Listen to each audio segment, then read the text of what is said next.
एक कहानी सुनाती हूँ। एक बार की बात है, भगवान श्री राम और लक्ष्मण सैर पर निकलते हैं। तो रास्ते में उन्हें एक भिखारी मिलता है। उस भिखारी को देखकर लक्ष्मण को बहुत दया आती है। वो उसके पास जाते हैं एंड एक सोने के सिक्कों से भरी पोटली उस भिखारी को देते हैं और कहते हैं कि कल से तुम्हें भीख मांगने की बिल्कुल जरूरत नहीं है। भिखारी बहुत खुश होता है। वो घर जा रहा होता है और रास्ते भर ये सोचते जाता है कि गाँव जाऊंगा, घर खरीदूंगा और अब तो मैं गाँव का सबसे अमीर आदमी बन जाऊंगा। वो ऐसा सोच ही रहा होता है कि उसके हाथ से चोर उस पोटली को छीनता है और भाग जाता है। भिखारी बहुत उदास हो जाता है और फिर से जाके वहीं बैठ जाता है। नेक्स्ट डे फिर से दोनों सैर पर आते हैं।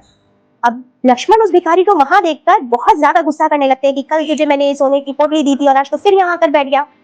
तो जवाब देता है कि साहब वो तो चोर ले गया। इस बार लक्ष्मण उसे हीरा देते हैं और कहते हैं कि ये ले हीरा और कल से तुझे यहाँ नहीं बैठना है। भिखारी फिर खुश हो जाता है। अब फिर से वही सब उसके दिमाग में चल रहा होता है, गाँव जाऊंगा, जमीन खरीदूंगा, कार खरीदूंगा और गाँव का सबसे अमीर आदमी मैं बन जाऊंगा। वो ये सोच ही रहा होता है कि अचानक उसे टक्कर लगती है। वो गिर जाता है, उसके हाथ से वो हीरा छूटकर नदी में चला जाता है। अब भिखारी फिर उदास। नेक्स्ट डे फिर से वो सैर पर निकलते हैं। इस बार उन्हें बहुत गुस्सा आता है ये देखकर कि भिखारी फिर से को भीख मांग रहा है। श्री राम उन्हें समझाते हैं कि छोड़ दो, जाने दो।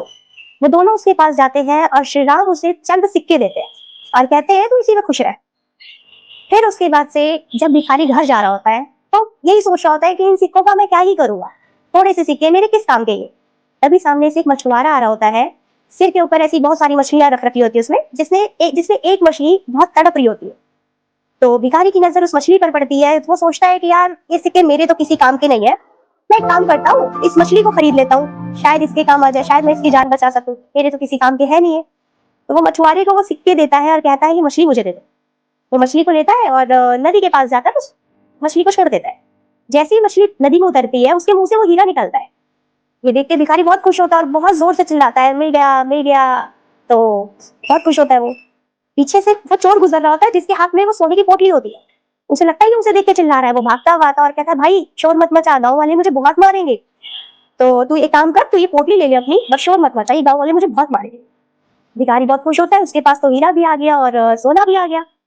ये सारी चीजें लक्ष्मण वहीं खड़े होकर देख रहे होते हैं और वो भागते हुए भगवान श्री राम के पास जाते हैं और कहते हैं भगवान ये सब तुमने कैसे किया?